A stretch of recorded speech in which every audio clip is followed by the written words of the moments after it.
Hi guys, अगर आपका एनआईएएस का बोर्ड एग्जाम होने वाला है अक्टूबर पब्लिक एग्जाम्स में और अभी तक आपने कुछ भी नहीं पढ़ा है तो कैसे आपको अपना प्रिपरेशंस करना है, कैसे स्ट्रेटजीज प्लान करना है कि कुछ ही दिनों में अच्छा सा प्रिपेयर हो जाओ और आप आराम से पास हो जाओ।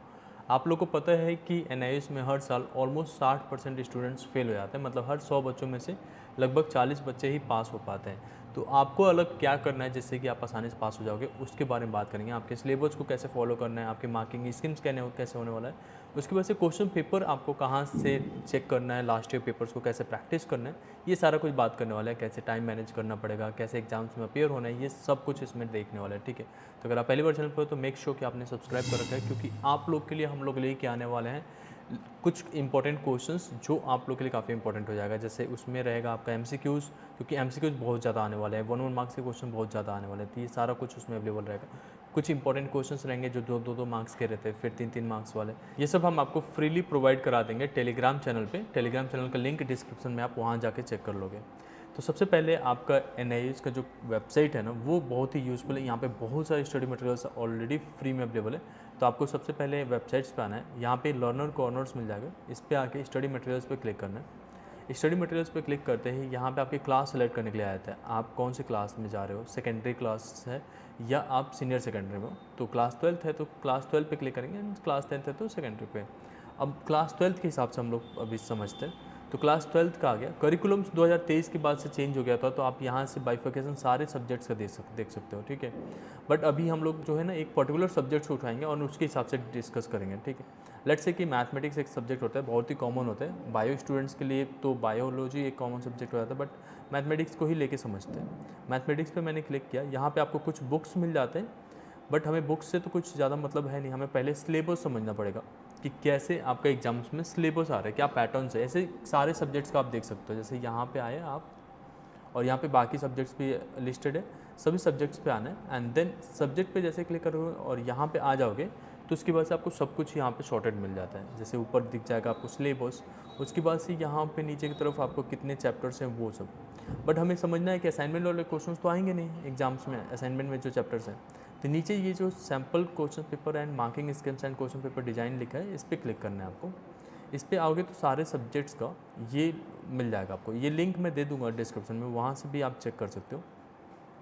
अब यहाँ पे मुझे मैथमेटिक्स का देखना था, मैथमेटिक्स में आए और सबसे पहले मैं बाइफिकेशंस देखूंगा कि सिलेबस कैसे बाइफिकेट हुए हैं, किस तरीके से आपके एग्जाम्स में आ रहे हैं।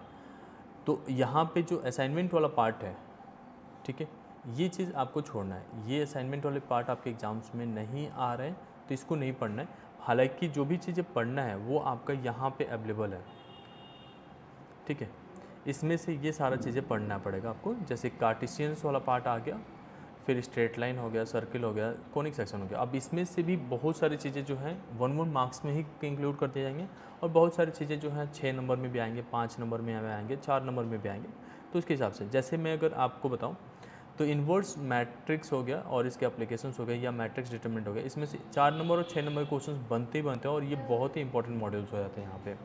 ठीक है, इसके बाद से आप नीचे जब आते हो तो इंटीग्रेशन में आपका जो है एप्लीकेशंस ऑफ इंटीग्रल के क्वेश्चंस मिल जाते हैं, फिर 3D में क्वेश्चन मिल जाएंगे, डिफरेंशियल इक्वेशन में 4 नंबर 2 नंबर क्वेश्चन मिलेंगे, लिमिट एंड कॉन्टिन्यूटी में 2 मार्क्स के क्वेश्चन मिलेंगे। इसी तरीके से बाकी सब्जेक्ट्स का भी आपको चेक करना पड़ेगा। ठीक, तो बाइफिकेशन आपको समझ में आ गया कि ये सब चीज़ें आपको एग्जाम्स के लिए प्रिपेयर करना बहुत ज़रूरी है। बाकी यहाँ पे जब आओगे तो मैथ्स के आगे आपको क्वेश्चन पेपर मिल जाएगा और उसकी मार्किंग स्कीम्स मिल जाएंगे। तो ये हमारा क्वेश्चन पेपर हो गया और इसी के आगे हमारा जो है आपका पेपर का डिज़ाइन मिल जाएगा। तो पेपर डिज़ाइन पे क्लिक कर लेते हैं एक बार। तो ये कोर्स का बाइफिकेशंस है जिसमें मैथ्स का पेपर कैसे डिज़ाइन होगा वो दिखाया जाएगा। तो आपका नॉलेज बेस्ड जो क्वेश्चन हो गया आप देखोगे तो आपका 20 मार्क्स का आ रहा है। ठीक है, एंड सिमिलर वे में आप अंडरस्टैंडिंग्स देखोगे उसके 40 नंबर का रहेंगे, एप्लीकेशन बेस्ड 28 और स्किल बेस्ड 8% रहेगा, मतलब 8 नंबर के। बट यहाँ पे समझने वाली बात है कि आपका जो एग्ज़ाम्स में पेपर पूछे जाएंगे उसमें से 50 नंबर के जो क्वेश्चंस बनेंगे वो या तो एमसीक्यूज़ आपका 20 रहेगा, एमसीक्यूज़ में प्रैक्टिस करने के लिए दे दूंगा आप लोग को, 1-2 दिन के अंदर मिल जाएगा आपको। उसके बाद से ऑब्जेक्टिव टाइप क्वेश्चंस रहेंगे जिसमें कुछ चीज़ें पूछा रहेगा, उसमें 2 क्वेश्चन बनेंगे एक ही उसमें से और दोनों एक के मार्क्स करेंगे, तो उस तरीके का क्वेश्चन बनेगा। फिर आपका रहेगा कि 4 क्वेश्चंस है एक पैटर्न्स के ऊपर और उसमें से आपको बताना होता है answer, and then objective type questions, ये सारा का सारा ऑब्जेक्टिव टाइप क्वेश्चंस रहेगा। कभी कभी इसको ट्रू एंड फॉल्स में चेंज कर दिया जाता है, एमसीक्यूज में चेंज कर दिया जाता है, कभी सिंगल मार्क्स क्वेश्चन में चेंज कर दिया जाता है। उसके बाद से आता है आपका very short answer questions, short answer questions और लॉन्ग आंसर क्वेश्चंस। तो ये सब चीज़ें आपको देखना पड़ेगा। अब इसमें लॉन्ग आंसर क्वेश्चन में आप देखो तो केवल 2 ही है और ये दोनों अगर आप कर लेते हो तो 12 नंबर आएगा। अब इसके साथ साथ आपको ये समझना है कि किस सब्जेक्ट्स में से कितना आएगा, कौन से पार्ट में से कितना वेटेज है। तो कोऑर्डिनेट ज्योमेट्री से 15 नंबर आ रहे हैं, तो कोऑर्डिनेट ज्योमेट्री ईजी भी हो रहता है, आराम से हो जाएगा। इसमें क्लास 11 का भी कुछ होता है। अलजेब्रा पार्ट 2 वाला आएगा जो क्लास 12th में आता है। रिलेशन एंड फंक्शन से क्वेश्चन आ रहे हैं। कैलकुलस आएगा, कैलकुलस तो लंबा चैप्टर्स है बट इसे आप देख सकते हो जो इंपॉर्टेंट है। LPP जो होता है linear programming and mathematical reasoning, mathematical reasoning तो आप नहीं कर पाओगे, माइट बी, मतलब बहुत ईजी रहता है, ये थ्योरेटिकल रहता है, आराम से हो जाएगा। लेकिन लीनियर प्रोग्रामिंग आप कर लोगे। लीनियर प्रोग्रामिंग अगर आप कर लेते हो तो ये जो है आपका 6 नंबर का एक ही क्वेश्चन कई बार बन जाता है। और इंटरनल चॉइसेस तो आपको रहते हैं। इसी तरीके से आपको सारे सब्जेक्ट्स का देखना पड़ेगा पहले, ठीक है। अब यहाँ पे जो मैं आपको बता रहा था, एक सेकेंड रुक जाओ। यहाँ पे आप देखोगे तो ये आपका क्वेश्चन पेपर है, ठीक है, और इसकी मार्किंग स्कीम्स भी इसी में एडेड है। तो क्वेश्चन पेपर में किस तरीके से डिज़ाइन हुआ है क्वेश्चन पेपर सभी सब्जेक्ट्स के लिए, वो आपको ध्यान देना पड़ेगा। जैसे यहाँ पे क्वेश्चन नंबर 1 से लेकर 20 तक आपको दिख रहा है कि आपका MCQs बेस्ड हो गया। 21 से लेकर 29 तक ऑब्जेक्टिव टाइप क्वेश्चंस हैं, जिसमें से आपको जो है कुछ पैटर्न्स रहते हैं, देन उसमें से आंसर लिखने पड़ते हैं। सेक्शन B हो गया। अब जैसे यहाँ से आप पेपर चेक कर लोगे तो अब यहाँ पे आ गया MCQs type question, and then आपका आ गया नीचे की तरफ ऑब्जेक्टिव टाइप। तो जैसे ये है मैचिंग आ गया इसमें से, उसके बाद से फिल इन द ब्लैंक्स आ गया, ट्रू एंड फॉल्स आ गया, नेगेटिव स्टेटमेंट्स के बेस्ड क्वेश्चन आ गए, फिल इन द ब्लैंक्स आ गया। ये जो मैंने बताया था इस तरीके से होगा। अब ये आप इससे नीचे आओगे तो आपको आंसर शीट भी मिल जाएगा। अब आपको समझना है बहुत ही कम टाइम है और ये सारा कुछ प्रिपेयर करना तो इतना आसान तो है नहीं, तो आप करोगे कैसे उसके बारे में समझ लेते हैं। तो ये चीज़ें अभी तो आपका शॉर्टेड है, इतना आप कर लोगे। ये एक एक चीज़ ध्यान रखना, एग्ज़ाम्स में कोई भी सब्जेक्ट है आपको जो है सारा का सारा पेपर अटैम्प्ट करना पड़ेगा। इसके मार्क्स अलग अलग दिए जाते हैं, जैसे यहाँ पे आप देख रहे हो, ठीक है, 2 नंबर में है, हाफ मार्क्स करके बट रहे हैं सारा कुछ। तो ये चीज़ ध्यान देना। सबसे पहले आपको सिलेबस समझ गए।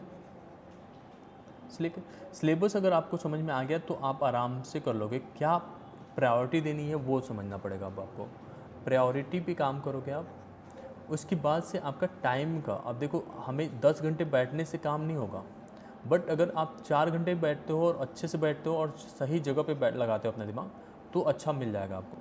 जो हम लोग कुछ इंपॉर्टेंट क्वेश्चंस वगैरह देने वाले हैं 1-2 दिन के अंदर आपको यहाँ पे मिल जाएगा, उसे आपको अच्छे से प्रैक्टिस करना है। और लास्ट ईयर के पेपर्स को आपको फॉलो करना बहुत ज़रूरी है, वो भी आपको यहीं से मिल जाएगा। लास्ट ईयर के पेपर्स में आप यहाँ पे आओगे और नीचे की तरफ आओगे ना तो यहाँ पे आपको मिल जाएगा, यहाँ पे question paper of previous year examination, ठीक है, ये आपको करना है। अब इतना समझ में आ गया। अब टाइम को कैसे आप प्रायोरिटी में लाओगे। एक तो आपको ना पेपर्स को सॉल्व करना भी सीखना पड़ेगा, पेपर को सॉल्व करना कि कैसे सॉल्व करें। अब 1-1 मार्क्स के जो क्वेश्चन है वो लास्ट में ही अटैम्प्ट करना ज़्यादा अच्छा रहता है, क्योंकि अगर आपने शुरू में अटैम्प्ट करना शुरू कर दिया तो आपका पूरा गलत हो जाएगा, मतलब ऐसे लाइक टाइम लॉस होने लगते हैं। तो लास्ट में अटैम्प्ट करना पड़ेगा। बाकी आपको जो है इंपॉर्टेंट क्वेश्चन जो रहते हैं जो आपको अच्छे से आ रहे हैं उनको पहले अटैम्प्ट कर लो, उससे ज़्यादा आपको कॉन्फिडेंस आ जाता है। और अभी जितना प्रैक्टिस कर लोगे एग्ज़ाम्स के लिए उतने ही कॉन्फिडेंट हो जाओगे। एग्ज़ाम सेंटर पर कोई भी दिक्कत नहीं आएगी। अगर आपने थोड़ा भी वो चीज़ें सोचा तो फेलियर के कैटेगरी में आ जाओगे, वापस से एग्ज़ाम देना पड़ेगा, वापस से पैसा भरना पड़ेगा और पूरा साल भी बर्बाद हो जाएगा, ठीक है। तो इन सब चीज़ों का खास ध्यान देके आपको करना है। वापस से आते हैं यहाँ कोर्सेज़ पे, और यहाँ से जो भी दूसरा सब्जेक्ट आपको लग रहा है कि आपके पास है, पॉलिटिकल साइंस है, इकोनॉमिक्स है, इसी तरीके से आप जो है फॉलो करो और समझो। बाकी सारी चीज़ें हम लोग आप लोगों के साथ शेयर करेंगे। होपफुली आपको ये वीडियो पसंद आएगा। Thank you so much.